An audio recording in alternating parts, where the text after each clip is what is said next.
మిత్రులారా, ఈ మొక్కను మనం చూసాం కదా. ఈ మొక్క జ్ఞాపక శక్తికి పెంపొందించడంలో బాగా ఉపయోగపడుతుందని చెప్పారు. ఇవన్నీ కూడా మన పెరటి తోటలో పెరిగేటువంటి ఔషధ మొక్కలే. వీటి యొక్క ఆరోగ్య ప్రయోజనాల గురించి మన మధ్య ఉన్నటువంటి శకుంతల మేడం గారి ద్వారా తెలుసుకుందాం.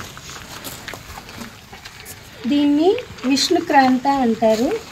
ఇవాల్వ్యులస్ ఆల్సినాయిడిస్ దీని యొక్క బొటానికల్ నేమ్.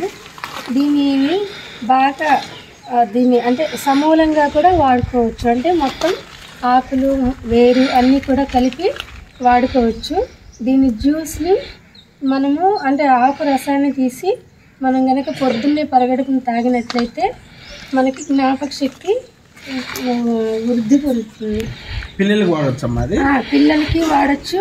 అంతేకాకుండా పెద్దవాళ్ళల్లో కూడా సెరిబ్రల్ అట్రోఫీ అనేసి మెదడు ష్రింక్ అవుతుందన్నమాట.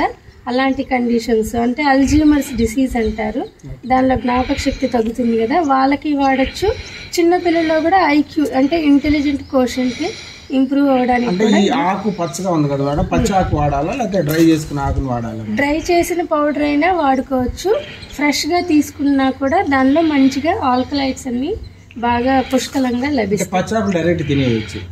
జ్యూస్ చేసుకొని స్వరసం అంటారు. అంటే రసం పిండి ఆ రసాన్ని ఒక స్పూను తీసుకున్నట్లయితే పరగడుపున పాలతో కూడా సేవించవచ్చు.